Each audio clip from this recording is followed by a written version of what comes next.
very good evening to all of you to crack UPSC, UPPSC and other state PCS exams.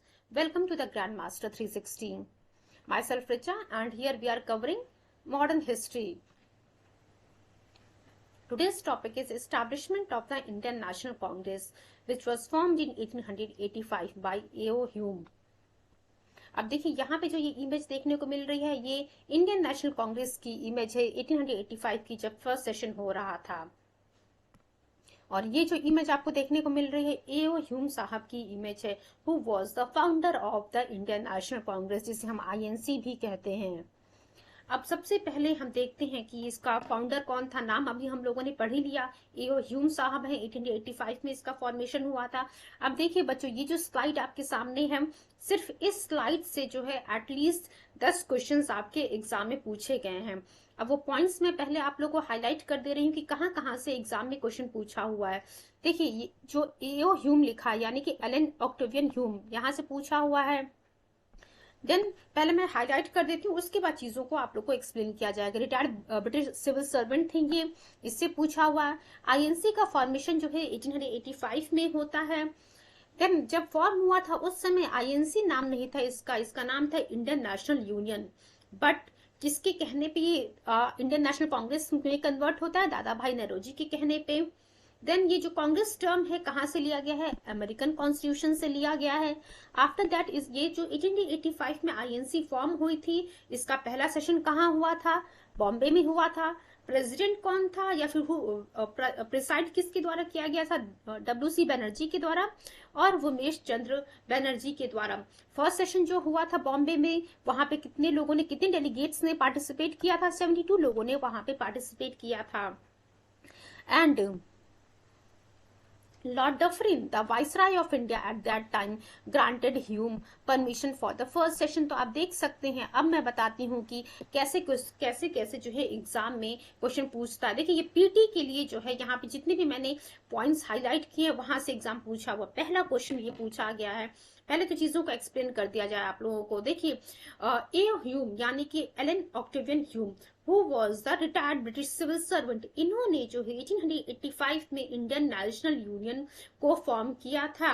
After that दादा भाई नौरोजी के suggestion पे इस Indian national union का नाम बदल दिया गया इंडियन नेशनल कांग्रेस में।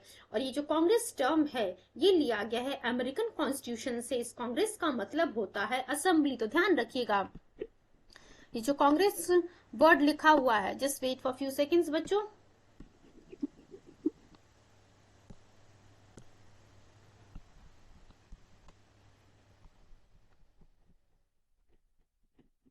ये जो कांग्रेस टर्म लिखा हुआ है इसका मतलब ही है बच्चों असेंबली। तो ये क्लियर हो गया। कोई A.O. ह्यूम ने इसको फॉर्म किया था इंडियन नेशनल कांग्रेस को 1885 में, जो कि एक रिटायर्ड ब्रिटिश सिविल सर्वेंट थे। इनिशियली इसका नाम इंडियन नेशनल यूनियन था, बट दादा भाई नौरोजी जी के सजेशन पे इसका नाम इंडियन नेशनल कांग्रेस रखा गया। इस कांग्रेस का मतलब जो है असेंबली होता है, जिसको अमेरिकन कॉन्स्टिट्यूशन से लिया गया था। जो पहला सेशन होता है इंडियन नेशनल कांग्रेस का वो बॉम्बे में होता है, जिसको प्रिसाइड करते हैं WC बनर्जी जी यानी कि उमेश चंद्र बनर्जी जी, इसको पार्टिसिपेट करते हैं। उस समय लग 72 लोगों ने जो है इस फर्स्ट सेशन में पार्टिसिपेट किया था। लॉर्ड डफरिन पूछता है कि उस समय वाइसराय कौन था? तो वाइसराय कौन था? Lord Dufferin. इसी ने जो है ह्यूम को, A. ह्यूम साहब को परमिशन दिया था कि आप इंडियन नेशनल कांग्रेस का जो है फर्स्ट सेशन कंडक्ट कराइए। अब देखिए क्वेश्चन सीधा सीधा क्या पूछता है कि किसके द्वारा इंडियन नेशनल कांग्रेस का फॉर्मेशन किया गया? तो A.O. ह्यूम के द्वारा इंडियन नेशनल कांग्रेस का फॉर्मेशन किया गया। नेक्स्ट क्वेश्चन पूछता है A.O. ह्यूम जिनके द्वारा इंडियन नेशनल कांग्रेस का 1885 में फॉर्मेशन किया गया था वो कौन थे? 4 ऑप्शन आपके सामने रहेगा। फ्रीडम फाइटर थे, और रिटायर्ड ब्रिटिश सिविल सर्वेंट थे, और जो है गवर्नर थे, और नन ऑफ द अबव। तो ध्यान रखिएगा, रिटायर्ड ब्रिटिश सिविल सर्वेंट थे A.O. ह्यूम, जिन्होंने इंडियन नेशनल कांग्रेस का 1885 में फॉर्मेशन किया। दूसरा क्वेश्चन ये बनता है कि इंडियन नेशनल कांग्रेस का जो है फॉर्मेशन कब हुआ था? तो ध्यान रखिएगा 1885 में जो है इसका फॉर्मेशन हुआ था। नेक्स्ट क्वेश्चन पूछता है कि इंडियन नेशनल कांग्रेस जब फॉर्म की गई थी उस समय उसका नाम क्या था? उस समय उसका नाम जो है इंडियन नेशनल यूनियन था। नेक्स्ट क्वेश्चन पूछता है कि ये जो इंडियन नेशनल यूनियन था, इसका नाम जो इंडियन नेशनल कांग्रेस रखा गया, वो कांग्रेस टर्म किसके द्वारा सजेस्ट किया गया था बच्चों? तो वो कांग्रेस टर्म जो है दादा भाई नौरोजी के द्वारा सजेस्ट किया गया था। देन ये जो कांग्रेस टर्म सजेस्ट किया गया वो किस कॉन्स्टिट्यूशन से लिया गया है? तो वो अमेरिकन कॉन्स्टिट्यूशन से लिया गया है। और इसका मतलब क्या होता है? इसका मतलब होता है असेंबली और सभा होता है। देन एक और नेक्स्ट क्वेश्चन पूछता है कि इंडियन नेशनल कांग्रेस जो 1885 में फॉर्म हुई थी, इसका पहला सेशन जो है कहाँ होता है? तो इसका पहला सेशन बॉम्बे में होता है। उसको प्रिसाइड कौन करता है? अगला क्वेश्चन ये है, तो उसको प्रिसाइड करते हैं WC बनर्जी जी या फिर उमेश चंद्र बनर्जी जी प्रिसाइड करते हैं। जो फर्स्ट सेशन होता है, अगला क्वेश्चन ये पूछ रहा है आपसे कि जो फर्स्ट सेशन हुआ है इंडियन नेशनल कांग्रेस का, उसमें कितने लोगों ने पार्टिसिपेट किया? तो उसमें 72 लोगों ने पार्टिसिपेट किया था। अगला क्वेश्चन देखिए आपके सामने क्या है कि लॉर्ड डफरिन जो है उस समय, ये लॉर्ड डफरिन ने उस समय जो है जब इंडियन नेशनल कांग्रेस का फॉर्मेशन हुआ था, तो कौन जो है इसको उस समय वाइसराय था? तो लॉर्ड डफरिन जो है उस समय वाइसराय था और इसी ने जो है ह्यूम को परमिशन दिया था कि आप फर्स्ट सेशन कंडक्ट कीजिए। तो देखिए फटाफट हम लोगों ने लगभग 10 क्वेश्चन के आसपास यहाँ पे बना लिया कि यहाँ से क्वेश्चन पूछा हुआ है और यहाँ से दोबारा क्वेश्चन पूछ सकता है आपके एग्जाम में। नेक्स्ट हम देखते हैं, अब यहाँ पे जो है एक नाम आपको देखने को मिल रहा कादम्बिनी गांगुली का। अब आप सोच सकते हैं कि आप सोचेंगे कि यहाँ पे जो है आखिर में मैम ये कादम्बिनी गांगुली के बारे में क्यों बता रही हैं कि जो देखिए अब यहाँ पे इनका नाम लेने की वजह ये है कि 1890 की जब हम बात करते हैं तो ये फर्स्ट वुमेन थी जो कलकत्ता यूनिवर्सिटी से ग्रेजुएट हुई थी। अब देखिए ठीक है, कलकत्ता यूनिवर्सिटी से ग्रेजुएट हुई थी, तो यहाँ पे जो इनके बारे में डिस्कस करने का क्या मतलब है? एक्चुअली इन्होंने जो है कांग्रेस के सेशन को भी एड्रेस किया था।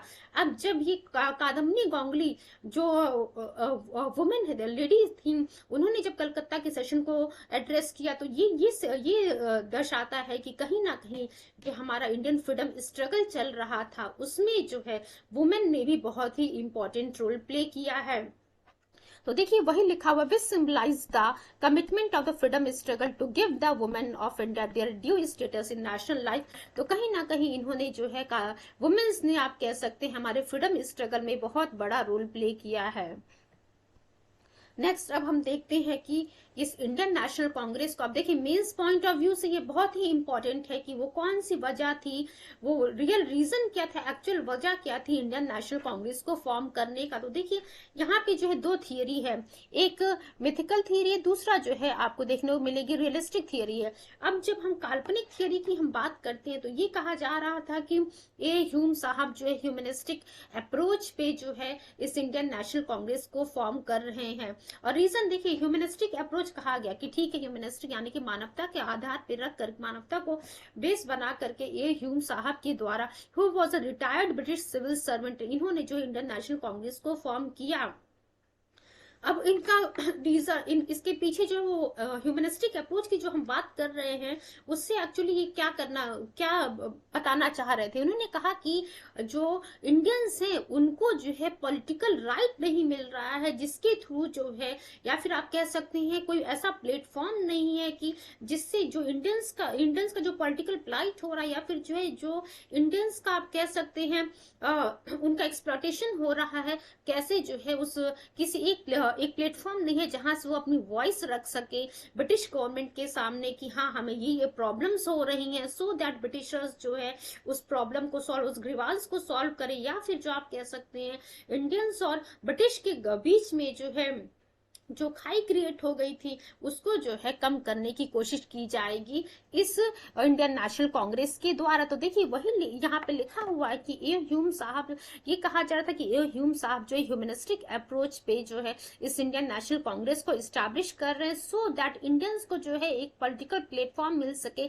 जिससे जो है वॉइस फॉर इंडियंस को जो है रेस किया जा सके, सो दैट जो उनकी ग्रीवांसेस हैं, जो उनकी प्रॉब्लम्स हैं, वो ब्रिटिश गवर्नमेंट तक जाए, एंड जो डिस्कंटेंटमेंट हो रहा है इस ब्रिटिश के बीच में और इंडियंस के बीच में, उसको ग्रेजुअली जो है धीरे धीरे कम किया जा सके।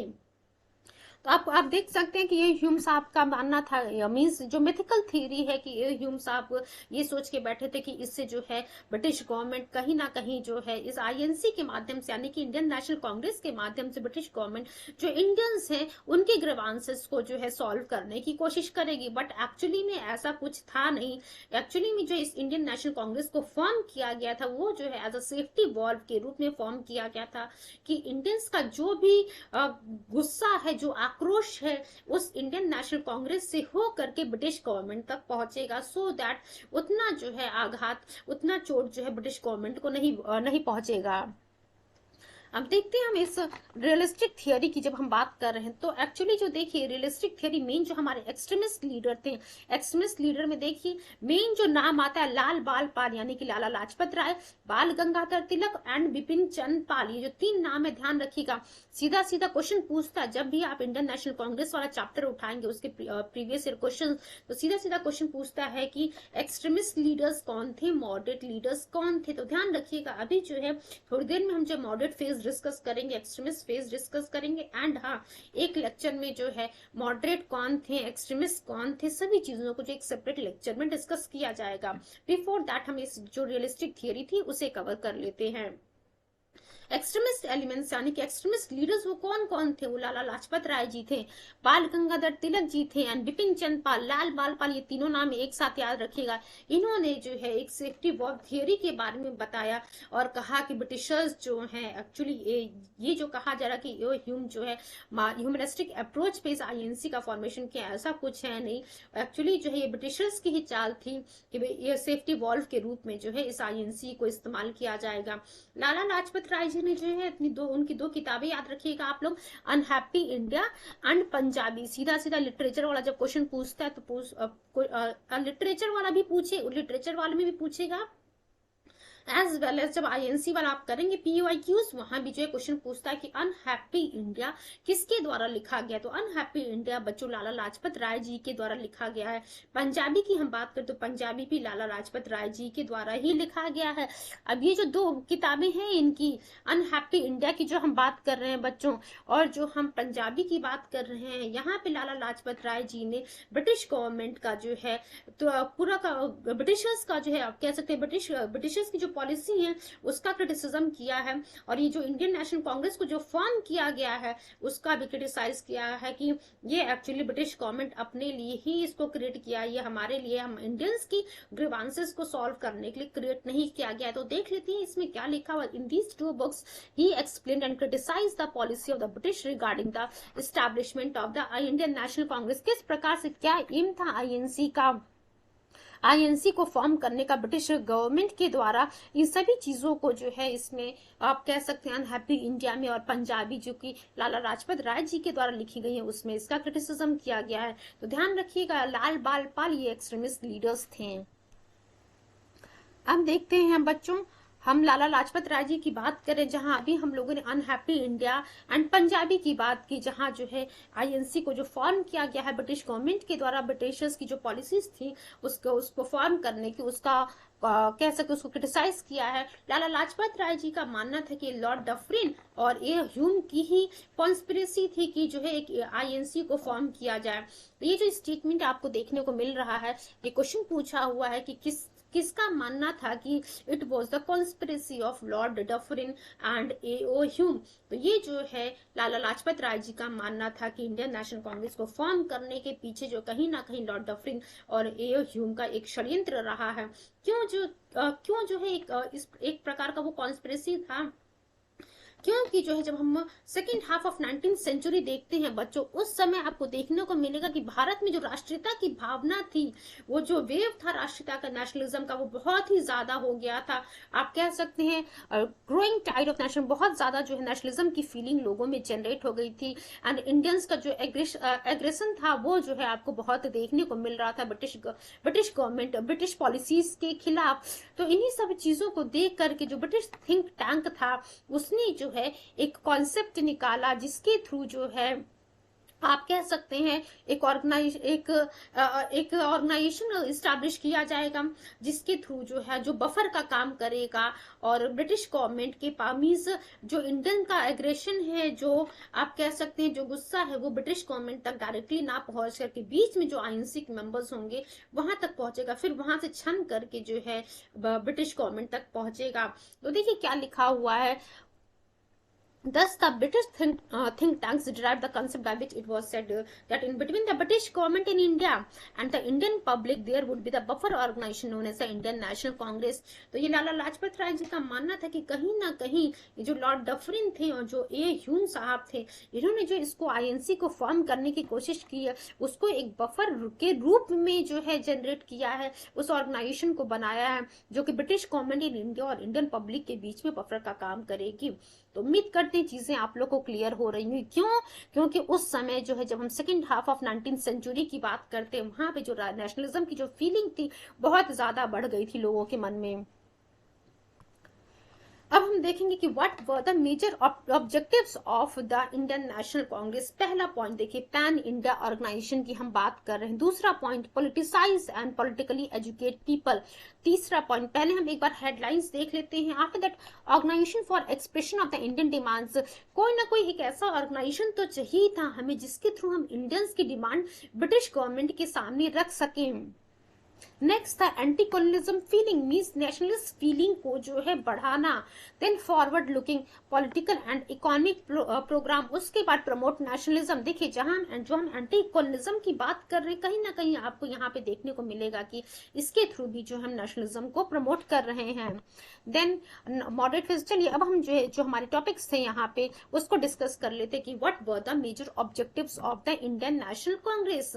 अब देखिए पहला जो लिखा हुआ पैन इंडिया ऑर्गेनाइजेशन, तो देखिए एक ऐसे ऑर्गेनाइजेशन की हमें जरूरत थी एक्चुअली में, जो उस समय पूरे भारतवर्ष में उस ऑर्गेनाइजेशन के माध्यम से जो हमारे फ्रीडम फाइटर्स थे, जो हमारे लीडर्स थे, वो अपनी बातों को जो है जनता तक रख सके और बता सके कि किस प्रकार से ब्रिटिश गवर्नमेंट के द्वारा इंडियंस का जो है एक्सप्लॉयटेशन किया जा रहा है।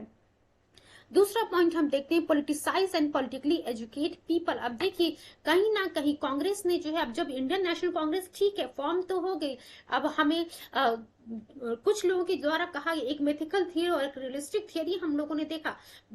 इसका जो रीजन तो एक्चुअली में जो ए ह्यूम और डफरिन ने इसको फॉर्म करने का जो रीजन रखा था वो यही था कि इसको एक बफर के रूप में काम करेंगे। बट आपको देखने को मिलेगा कि ये इंडियन नेशनल कांग्रेस आगे चल करके एक बहुत बड़ा मेन रोल प्ले करती है हमारे देश को आजाद कराने में, आप कह सकते हैं।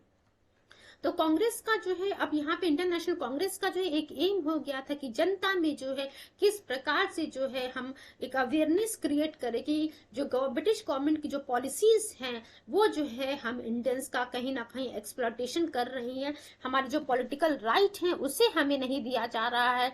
To this end Congress focused on demanding increasing representation in councils, Indianisation of the civil services. अब ध्यान रखिएगा, ये जो politicise and politically educate people की हम बात कर रहे हैं, लोगों को जो है अवेयर करना है कि कैसे ब्रिटिशर्स के द्वारा यानी कि जो उनकी पॉलिसीज हैं वो हम इंडियंस की पॉलिटिकल राइट को एक्सप्लॉइट करें, हमें वो राइट्स नहीं मिल रहे। इसलिए क्या किया गया कि कांग्रेस ने जो है डिमांड करना शुरू किया कि जो काउंसिल है वहां पे जो है नंबर ऑफ इंडियंस को, जो हमारे इंडियंस हैं उनकी रिप्रेजेंटेशन को इंक्रीज कीजिए, as well as Indianisation of civil services. जो सिविल सर्विसेज था भारत में, मीन्स आप कह सकते हैं जो सिविल सर्विसेज था उसका भी इंडियनाइजेशन किया जाए। एक्चुअली जो है ये जो सिविल सर्विसेज था वहां पे सिर्फ और सिर्फ ब्रिटिशर्स को ही लिया जा रहा था, बट आईएनसी की फॉर्मेशन के बाद इसका भी डिमांड होने लगा कि हाँ जो सिविल सर्विसेज है उसका इंडियनाइजेशन किया जाए। नेक्स्ट पॉइंट हम देखते हैं बच्चों, organisation for expression of the Indian demands. अभी हम लोगों ने पैन इंडिया ऑर्गेनाइजेशन की बात की, तो कहीं ना कहीं एक ऐसे ऑर्गेनाइजेशन, एक ऐसे प्लेटफॉर्म की हमें जरूरत थी जिसके थ्रू इंडियंस अपनी डिमांड्स, अपनी ग्रीवांसेस जो है ब्रिटिशर्स के सामने रख सकें। अब देखिए क्या लिखा हुआ, इवन आप कह सकते हैं जो ब्रिटिश गवर्नमेंट, जो ब्रिटिश की हार्श पॉलिसीज थी उसके बारे में भी जो है अपने व्यूज को इस प्लेटफॉर्म के माध्यम से जनता तक पहुंचा सके एंड ब्रिटिश गवर्नमेंट के तक पहुंचा सके कि क्या क्या प्रॉब्लम्स हमें उनकी पॉलिसीज से हो रही हैं। अब देखिए इसमें क्या लिखा हुआ है, जो मॉडर्न हिस्ट्री अभी हम लोगों ने देखा कि जो हमारे एक्सट्रीमिस्ट लीडर्स थे उन्होंने कहा कि this Indian national Congress was actually the safety valve, तो सेफ्टी वॉल्व थियोरी की बात की जा रही थी। तो बट मॉडर्न हिस्टोरियंस का जो है एक्चुअली कहीं ना कहीं जो उस समय जो इतिहासकार थे कहीं ना कहीं डिस्प्यूट था ये जो आइडिया था सेफ्टी वॉल्व कि ये सेफ्टी वॉल्व है कि नहीं है। उनका मानना था कि जो इंडियन नेशनल कांग्रेस है represented the urge of the politically conscious Indians to set up the national body to express the political and economic demands of the Indians। तो देखिए वही लिखा हुआ है कि इनका मानना था कि ठीक है आप जो कह रहे हैं सेफ्टी वॉल्व वाला ये जो है कंफर्म नहीं कि whether it act as a safety valve और नॉट, बट हाँ एक चीज तो है कि इस इंडियन नेशनल कांग्रेस के माध्यम से कहीं ना कहीं जनता जो है या फिर जो हमारे इंडियन नेशनल लीडर्स है ना, हमारे जो इंडियन पब्लिक है वो अपनी पॉलिटिकल राइट से जो है अवेयर हुई है। आप कह सकते हैं to set up a national body, ये जो हमारा इंडियन नेशनल कांग्रेस सेट हुआ है उसको जो फॉर्म किया गया है उसके माध्यम से हम अपनी पॉलिटिकल व्यूज को, अपनी इकोनॉमिक व्यूज को जो है अपनी demand, political demand, economic demand को जो है रख सकते हैं ब्रिटिश गवर्नमेंट के सामने। मींस जो भी भारतीय जनता की पॉलिटिकल और इकोनॉमिक डिमांड्स है वो सभी के सभी इस ऑर्गेनाइजेशन के माध्यम से, इस पैन इंडिया ऑर्गेनाइजेशन के माध्यम से ब्रिटिश गवर्नमेंट के सामने रखा जा सकता था। अब देखिए जो बिपिन चंद्रा जो थे इतिहासकार, उनका मानना था कि जो हमारे शुरुआती दौर में जो कांग्रेस लीडर्स थे उन्होंने जो है ह्यूम को एक कैटलिस्ट के रूप में यूज किया है।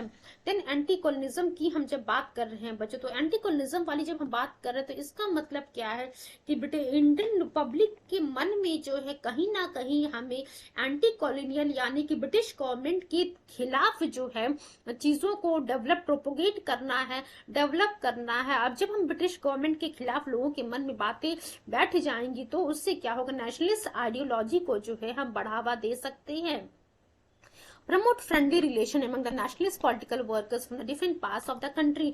अब देखिए इस एंटी कॉलोनिज्म की फीलिंग को जनरेट करके कहीं ना कहीं जो है हम भारत में, हमारे भारतवर्ष में जहां जहां जो है अलग अलग राज्यों में जो हमारे नेशनलिस्ट लीडर्स थे, जो हमारे नेशनलिस्ट पॉलिटिकल वर्कर्स थे, उनमें जो है एक फ्रेंडली रिलेशन जो है क्रिएट करने की कोशिश की जाएगी। जब देखिए 10 जगह पे जो सपोज कीजिए कि भारत में 10 जगह पे 10 लीडर्स हैं, सबकी थॉट्स अलग अलग है, जब ये एंटी कॉलोनिज्म फीलिंग उनके मन में जनरेट हो जाएगी तो ऑब्वियस सी बात है कहीं ना कहीं आपको देखने को मिलेगा कि नेशनलिस्ट आइडियोलॉजी को जो है हम लोगों ने प्रमोट कर लिया है। मींस वो सभी के सभी जो है राष्ट्रता की भावना को लेकर के अब एकजुट हो जाएंगे। Then forward looking political and economic programme की जब हम बात करते हैं तो इसके माध्यम से जो यहाँ पे जो है कहा जा रहा है कि इस इंडियन नेशनल कांग्रेस के माध्यम से हम मींस भारतीय जो है ब्रिटिश गवर्नमेंट के सामने अपनी डिमांड, इकोनॉमिक डिमांड हो चाहे पॉलिटिकल डिमांड हो और एनी काइंड ऑफ जो है हमारी डिमांड हो वो हम ब्रिटिश गवर्नमेंट के सामने रख सकते हैं।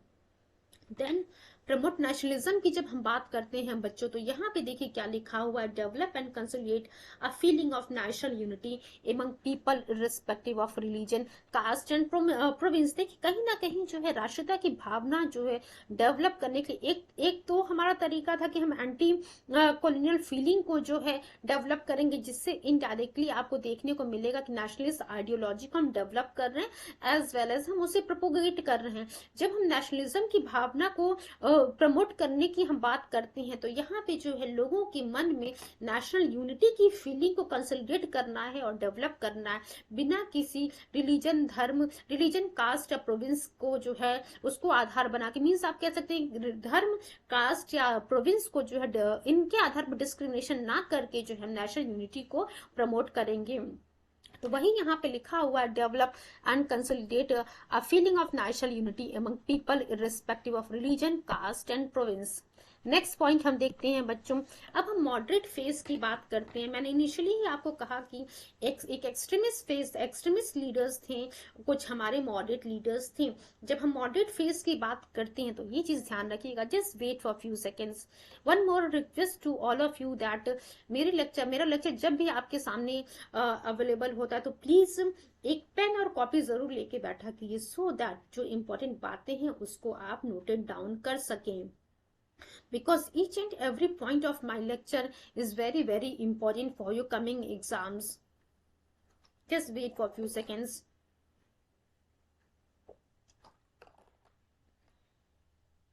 चलिए, जब हम मॉडरेट फेज की बात करते हैं बच्चों, तो 1885 से लेकर के 1905 के बीच का जो फेज रहता है उसे हम मॉडरेट फेज ऑफ कांग्रेस कहते हैं। ध्यान रखिएगा, फ्रॉम 1885 टू 1905 ये जो ड्यूरेशन है ये मॉडरेट फेज कहा जाता है कांग्रेस का।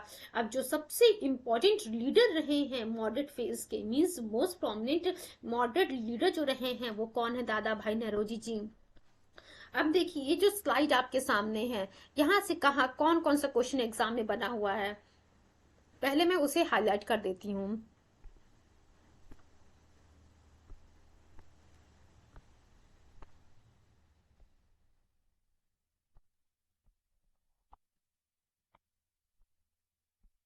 अब चलिए देखिए क्वेश्चन क्या क्या बना हुआ है। पहले एक बार चीजों को एक्सप्लेन कर दे देते हैं ना, आई विल टेल यू कि कहाँ कहाँ से क्वेश्चन बना हुआ है। हम लोगों ने डिस्कस कर लिया कि 1885 से 1905 का जो ड्यूरेशन रहा है उसे हम मॉडरेट फेज ऑफ कांग्रेस कहते हैं। जो प्रोमिनेंट लीडर रहे हैं मॉडरेट फेज के, या फिर जो प्रोमिनेंट मॉडरेट लीडर रहे हैं वो कौन था? दादा भाई नौरोजी थे, जिन्हें हम grand old man of India भी कहते हैं। ये जो है पहले भारतीय थे जिन्हें जो है हाउस ऑफ कॉमन्स का मेंबर बनाया गया था ब्रिटेन में। इनकी एक किताब है poverty in un British rule in India, किसके द्वारा लिखी गई थी? दादा भाई नौरोजी के द्वारा लिखी गई थी, जिसमें इकोनॉमिक ड्रेन यानी कि ड्रेन ऑफ वेल्थ थियोरी के बारे में जो है बताया गया कि किस प्रकार से जो ब्रिटिश पॉलिसीज थी उसके माध्यम से भारत का जो वेल्थ है वो यहाँ से निकल करके जो सीधा ब्रिटेन पहुंच रहा था। अब चलिए हम उन बातों को डिस्कस करते हैं जहां से आपके एग्जाम में डायरेक्ट क्वेश्चन पूछा हुआ है, and there are 100 more chances कि यहाँ से क्वेश्चन आपके कमिंग एग्जाम्स में भी पूछे जाएंगे। पहला पॉइंट, मॉडरेट फेज 1885 से 1905। सेकेंड पॉइंट आपसे पूछता है कि दादा भाई नौरोजी जो है वेदर ये जो है मॉडरेट लीडर रहे हैं और एक्सट्रीमिस्ट लीडर रहे हैं। नेक्स्ट क्वेश्चन पूछता है the most important question of each and every exam, किसे जो हम grand old man of India भी कहते हैं? दादा भाई नौरोजी को जो है हम grand old man of India भी कहते हैं। नेक्स्ट क्वेश्चन पूछता है कि वो कौन था, पहला भारतीय कौन था जिसे house of Commons in Britain का जो है मेंबर बनाया जाता है? तो जो दादा भाई नौरोजी ही रहते हैं, जिन्हें हम grand old man of India भी कहते हैं। ये जो नाम जो लिखा हुआ है grand old man of India, बहुत ही इंपॉर्टेंट पॉइंट है ये, बिकॉज यहाँ से पीटी में बहुत बार एग्जाम पूछा हुआ है, वो चाहे वो यूपीएससी का एग्जाम हो, यूपी पीसीएस और अदर स्टेट पीसीएस और एसएससी और कोई भी वनडे एग्जाम हो, सब में ये क्वेश्चन पूछा हुआ है कि किन्हें हम वयोवृद्ध grand old man of India भी कहते हैं। अब देखिए नेक्स्ट क्वेश्चन पूछा हुआ है, जब हम लिटरेचर की बात करते हैं तो सीधा क्वेश्चन पूछा है कि poverty and un British rule in India ये किसके द्वारा लिखा गया है बच्चों? तो poverty and un British rule in India जो है दादा भाई नौरोजी जी के द्वारा लिखा गया है। अब दूसरा क्वेश्चन ये पूछता है कि poverty and un British rule in India में किसके बारे में डिस्कस किया गया है? तो इकोनॉमिक ड्रेन ऑफ इंडिया के बारे में, यहाँ पे मीन्स आप कह सकते ड्रेन ऑफ वेल्थ थियोरी के बारे में इस पुस्तक में कहा गया है। कौन सी पुस्तक? Poverty and un British rule in India. Next point हम देखते हैं कि उमेश चंद्र बनर्जी, यानी कि हम इन्हें डब्ल्यूसी बनर्जी के नाम से भी जानते हैं। अब कुछ इंपॉर्टेंट लीडर्स के बारे में हम देख लेते हैं। अभी हम लोगों ने देखी जो मॉडरेट फेज की हम बात कर रहे हैं, यहाँ पे हम लोगों ने दादा भाई नौरोजी जी के बारे में बात किया। अब हम नेक्स्ट लीडर के बारे में देख लेते हैं, डब्ल्यूसी बनर्जी, देन जी सुब्रमण्यम अय्यर के बारे में हम देखेंगे। देखिए बच्चों, जब हम डब्ल्यूसी बनर्जी के बारे में बात करते हैं तो पहला क्वेश्चन यहाँ पे यही बनता है। जो फर्स्ट क्वेश्चन यहाँ से पूछा हुआ है एग्जाम में कि पहला प्रेसिडेंट कौन था आईएनसी का, यानी कि Indian who was the first president of the Indian national Congress, और first session of the Indian national Congress was presided by whom? तो डब्ल्यूसी बनर्जी यानी कि उमेश चंद्र बनर्जी जी के द्वारा जो है जो पहला सेशन था इंडियन नेशनल कांग्रेस का, उनके द्वारा प्रिसाइड किया जाता है। He was a lawyer by profession. ये इंपॉर्टेंट नहीं है आपके एग्जाम के लिए, सिर्फ जानने के लिए यहाँ पे मेंशन कर दिया गया। First Indian to act as standing council. Then हम जी सुब्रमण्यम अय्यर की बात करते हैं बच्चों, तो जी सुब्रमण्यम अय्यर ये जो है देखिए, द हिंदू न्यूज़पेपर जो आप आज जो है सभी लोग सिविल सर्विसेज की प्रिपरेशन के लिए पढ़ते हैं, द हिंदू न्यूज़पेपर के जो फाउंडर रहे हैं वो जी सुब्रमण्यम अय्यर ही रहे हैं। वे ही क्रिटिसाइज ब्रिटिश इंपीरियलिज्म। इस न्यूज़पेपर के माध्यम से जी सुब्रमण्यम अय्यर जी जो है ब्रिटिश इंपीरियलिज्म को जो है क्रिटिसाइज करने की कोशिश कर रहे थे। जब हम मद्रास महाजन सभा की बात करते हैं, जब हम ऑर्गेनाइजेशंस के डिफरेंट ऑर्गेनाइजेशंस के बारे में पढ़ेंगे तो वहां पे जो है इस मद्रास महाजन सभा के बारे में हम जरूर डिस्कस करेंगे। ही को फाउंडेड द मद्रास महाजन सभा। तो डब्ल्यू.सी. बनर्जी का क्लियर हो गया, दादा भाई नौरोजी का क्लियर हो गया, जी सुब्रमण्य अय्यर का यहाँ पे आप लोगों को चीजें क्लियर हो गई। नेक्स्ट पॉइंट हम देखते हैं गोपाल कृष्ण गोखले। यहाँ से सबसे पहला क्वेश्चन पूछता है, ये जो पॉलिटिकल गुरु टर्म लिखा हुआ है, में भी जो है आप लोग को लग रहा हो कि मैम थोड़ा स्पीड से चीजों को पढ़ा रही हैं। अगर आप लोग को ऐसा लगता है तो आप जो है सेटिंग से जा करके अपनी स्पीड को, प्ले स्पीड को जो है 0.25 तक जो है कम करके जब आप सुनेंगे तो आपको जो है आसानी रहेगा। गोपाल कृष्ण गोखले की बच्चों जब हम बात कर रहे हैं तो सीधा क्वेश्चन पूछता है कि महात्मा गांधी जी का पॉलिटिकल कौन जो है महात्मा गांधी जी के पॉलिटिकल गुरु रहे हैं, तो गोपाल कृष्ण गोखले रहे, regarded as Mahatma Gandhi political Guru. And next question पूछता है, बहुत बार पूछा हुआ, ये जो दोनों पॉइंट लिखे हुए हैं दोनों से क्वेश्चन में एग्जाम में क्वेश्चन रिपीट बहुत वेरियस टाइम्स रिपीट हुए हैं। सर्वेंट ऑफ इंडिया सोसाइटी के फाउंडर कौन रहे हैं, तो सर्वेंट ऑफ इंडिया सोसाइटी के फाउंडर गोपाल कृष्ण गोखले जी रहे हैं। And who was the political Guru of the Mahatma Gandhi, तो Gopal Krishna Gokhale was the political Guru of Mahatma Gandhi. Then हम सुरेंद्र नाथ बनर्जी की बात कहते हैं। सुरेंद्र नाथ बनर्जी, देखिए सुरेंद्र नाथ बनर्जी की बात करते हैं तो सुरेंद्र नाथ बनर्जी जी को जब हम राष्ट्र गुरु भी कहते हैं या फिर जो इंडियन वर्क भी कहते हैं, ध्यान रखिएगा who is called as the Indian Burke और राष्ट्र गुरु के नाम से हम किसे जानते हैं, तो सुरेंद्र नाथ बनर्जी जी को जानते हैं। ध्यान रखिएगा आप लोग इसको। देखिए सुरेंद्र नाथ बनर्जी जी ने इनिशियली जो है इन्होंने जो इंडियन नेशनल एसोसिएशन को फॉर्म किया था। He was the founder of the Indian national association. ये भी क्वेश्चन सीधा सीधा पूछता है आपके एग्जाम में कि इंडियन नेशनल एसोसिएशन जो है किसके द्वारा फॉर्म किया गया था, तो सुरेंद्र नाथ बनर्जी जी के द्वारा फॉर्म किया जाता है। आगे चल करके यही जो है इंडियन नेशनल कांग्रेस में मर्ज हो जाती है। देन द बंगाली न्यूज़पेपर किसके द्वारा शुरू किया गया था, द बंगाली न्यूज़पेपर जो है सुरेंद्र नाथ बनर्जी जी के द्वारा शुरू किया गया था। तो उम्मीद करते हैं इस स्लाइड में 4-5 क्वेश्चंस आपके एग्जाम पॉइंट ऑफ व्यू से इंपॉर्टेंट है, पीटी पॉइंट ऑफ व्यू की मैं यहाँ पे बात कर रही हूँ।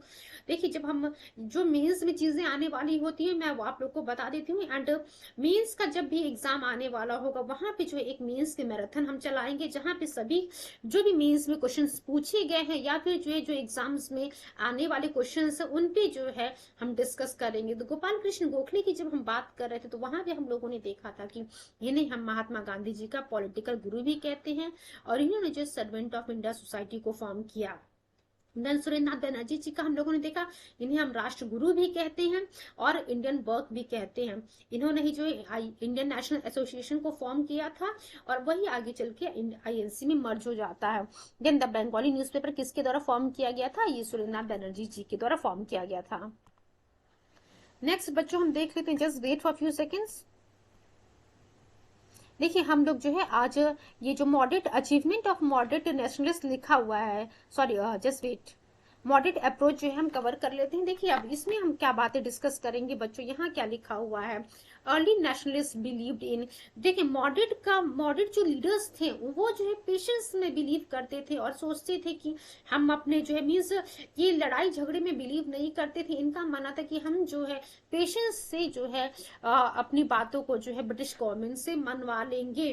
अब देखिए जो अर्ली नेशनलिस्ट बेसिकली यहाँ पे जो मॉडरेट की बात कर रहा है, ये जो पेशेंस और एग्रीमेंट में बिलीव करते थे rather than protest and resistance. किसी प्रकार का विरोध ये जो है खुल के विरोध नहीं करना चाहते थे, बस कॉन्स्टिट्यूशनल मीन्स के माध्यम से जो है ये ब्रिटिश गवर्नमेंट से अपनी बातों को मनवाना चाहते थे। तो आप देख सकते हैं कि जो हमारे मॉडरेट लीडर्स थे वो जो प्रोटेस्ट और रेजिस्टेंस का ना इस्तेमाल करके कॉन्स्टिट्यूशनल मीन्स के माध्यम से, कुछ एग्रीमेंट के माध्यम से आप कह सकते हैं पेशेंस रख करके जो है अपनी बातों को ब्रिटिश गवर्नमेंट से मनवाना चाहते थे। दूसरा पॉइंट लिखा हुआ है, ये जो मॉडरेट लीडर्स थे या फिर जो मॉडरेट अप्रोच था, ये क्या करना, इस अप्रोच के माध्यम से जनता को जो है एजुकेट किया जा रहा था अपनी पॉलिटिकल कॉन्शियसनेस के प्रति, कि आपकी जो है पॉलिटिकल राइट्स क्या हैं। ये जो मॉडरेट अप्रोच, जब हम इसके बारे में देखेंगे, मेंस के लिए आपके लिए इंपॉर्टेंट है मॉडरेट अप्रोच। मॉडरेट लीडर्स कौन है, वो पीटी के लिए आपके लिए इंपॉर्टेंट है। जब मॉडरेट अप्रोच की हम बात करते हैं तो यहाँ पे जो है मेंस के लिए आपके लिए आंसर राइटिंग में इंपॉर्टेंट है। और पीटी में भी अगर यहाँ से क्वेश्चन बना देगा तो सीधे सीधे 4 पॉइंट दे देगा कि कौन कौन से जो है मॉडरेट अप्रोच है, ABCD में जो ऑल ऑफ द अबव लिख देगा या फिर नन ऑफ द अबव लिख देगा आपके सामने। अब देखिए क्या किया जा रहा था कि एनुअल सेशंस, आप सभी लोगों को पता है कि इंडियन नेशनल कांग्रेस का जो एनुअल सेशन हो रहा था।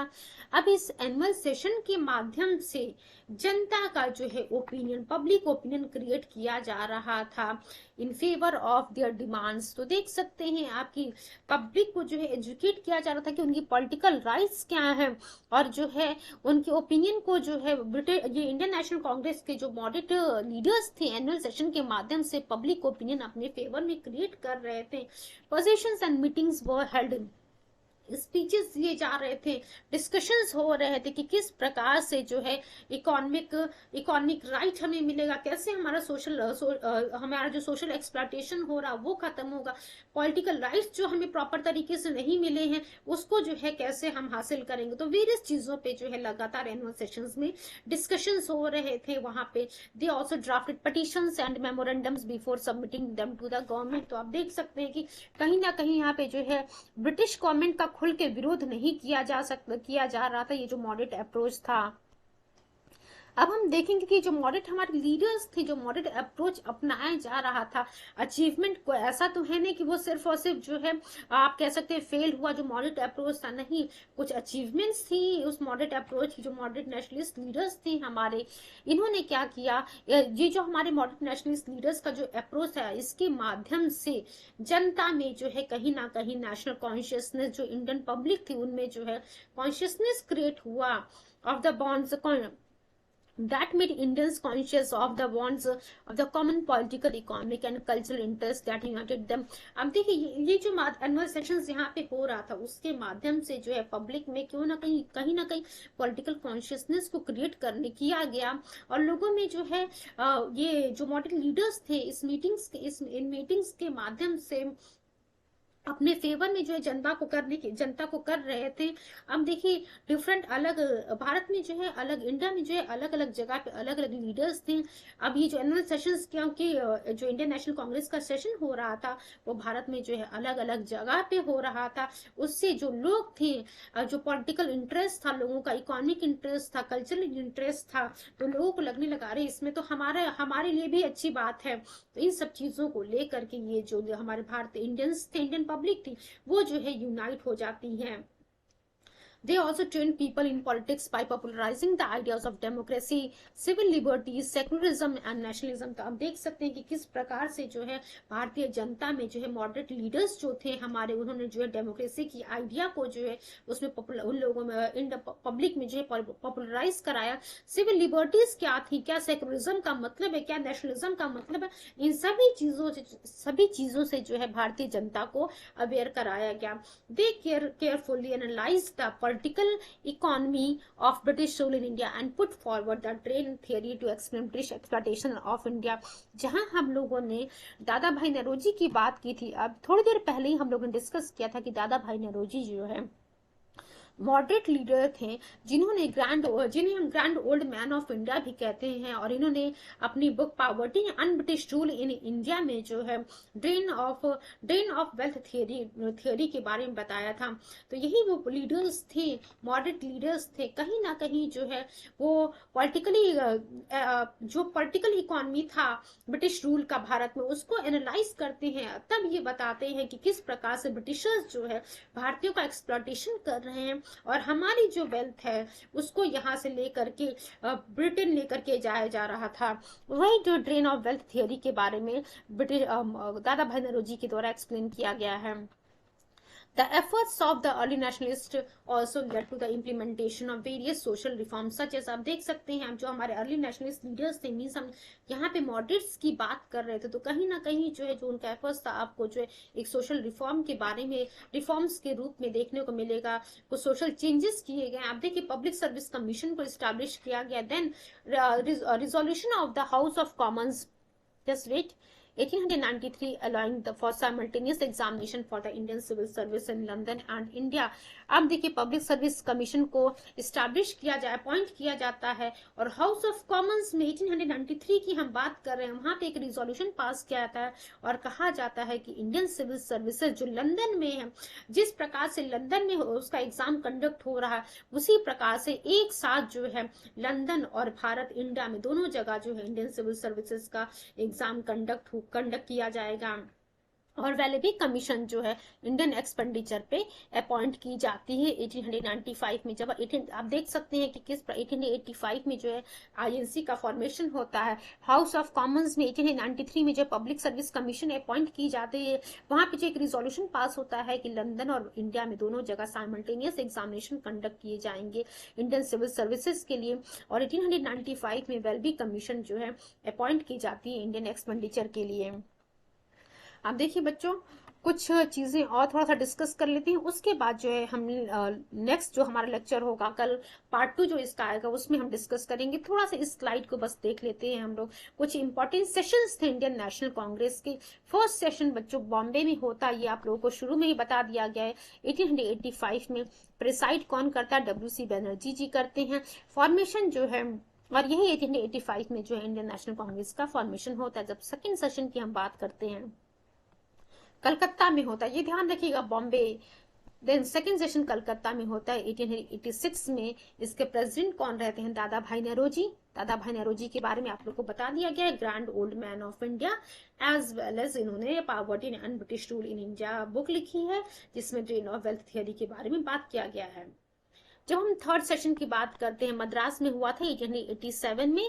प्रेसिडेंट कौन थे? सैयद बदरुद्दीन तैयब जी, ये फर्स्ट मुस्लिम प्रेसिडेंट थे। देन फोर्थ सेशन की हम बात करते हैं। देखिए जो इनिशियली जो सेशंस हम लोग यहाँ पर डिस्कस करें बहुत ही इंपॉर्टेंट है, इसको जरूर याद रखिएगा, क्योंकि सीधा सीधा पूछ लेता है ये सेशन कब हुआ था, कहाँ हुआ था, ये कौन से नंबर का सेशन था, या फिर इसको प्रिसाइड कौन कर रहा था।